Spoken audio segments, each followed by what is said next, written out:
Sir ಹೇಗೆ ಅನಿಸ್ತು sir RCL match?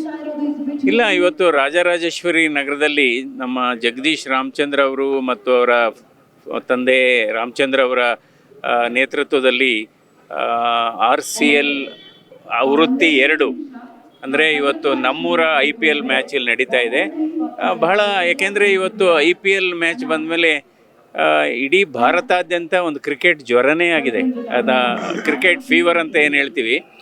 ಅಂದರೆ ಇವಾಗ ಗ್ರಾಮೀಣ ಭಾಗದಲ್ಲೂ IPL ಆಗುತ್ತೆ, ತಾಲೂಕು ಮಟ್ಟದಲ್ಲಿ, ಹೋಬಳಿ ಮಟ್ಟದಲ್ಲಿ. ಸೊ ಇದರಿಂದ ಒಂದು ಹೊಸ ಬಂದೆ ಹೊಸ ಪ್ರತಿಭೆಗಳು ಬರ್ತಾ ಇರ್ತಾರೆ. ಸೊ ಇಂಥ ಕ್ರೀಡೆಗಳಿಗೆ ನಾವು ಹೆಚ್ಚು ಪ್ರೋತ್ಸಾಹ ಕೊಡಬೇಕು. ಈ ಸಂದರ್ಭದಲ್ಲಿ ಇದನ್ನು ತುಂಬ ಅಚ್ಚುಕಟ್ಟಾಗಿ ಆಯೋಜಿಸಿರ್ತಕ್ಕಂಥ ರಾಮಚಂದ್ರ ಅವರು, ನಮ್ಮ RR ನಗರದ ಮುಖಂಡರು, ಹಾಗೆ ಜಗದೀಶ್ ರಾಮಚಂದ್ರ ಅವರು ಮತ್ತು ಅವರ ಎಲ್ಲ ತಂಡವನ್ನು ಅಭಿನಂದಿಸ್ತೇನೆ. ಮತ್ತು ಇದಕ್ಕೆ ಯಾರ್ಯಾರು ಸ್ಪಾನ್ಸರ್ಶಿಪ್ ಮಾಡಿದ್ದಾರೆ ಅವರು ಕೂಡ ಅಭಿನಂದನೆ. ಇವಾಗ ಒಂದು ಕ್ರಿಕೆಟ್ ಅನ್ನೋದು ಮೊದಲು ಒಂದು ಆಟ ಆಗಿತ್ತು, ಇವಾಗ ಅದೇ ಒಂದು ಭವಿಷ್ಯ ಅಂತಲೂ ಆಗಿದೆ, ಅದೇ ಒಂದು ಬದುಕು ಆಗಿದೆ. ಸೊ ಒಳ್ಳೇದಾಗಲಿ ಟೂರ್ನಮೆಂಟಿಗೆ. Thank you so much sir. Sir ಮುಂದಿನ ಸೀಸನ್ನು ಹೆಣ್ಮಕ್ಳು ತಂಡ ಆಡ್ತಾ ಇದೆ, ಇದಕ್ಕೇನು ಹೇಳ್ತೀರಾ ಸರ್?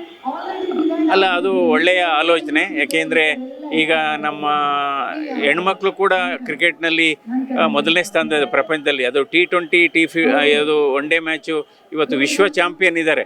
ಮೊದಲೆಲ್ಲ ಹೆಣ್ಮಕ್ಳಿಗೆ ಏನು ಮಾಡ್ತಾಯಿದ್ರು, ಬೌಂಡ್ರಿ ಲೈನ್ನ ಶಿಫ್ಟ್ ಮಾಡ್ತಾಯಿದ್ರು ಒಳಗಡೆಗೆ. ಇವಾಗ ಅವರು ಕೂಡ ಗಂಡಸರಂತೆ ಸಿಕ್ಸರ್ಸ್ ಎಲ್ಲ ಹೊಡಿತಿದ್ದಾರೆ, ಎಲ್ಲಿ ಜನ ಕೂತಿರೋ ಕಡೆಗೆ ಹೋಗ್ತಿದೆ ಸಿಕ್ಸರ್ಸು.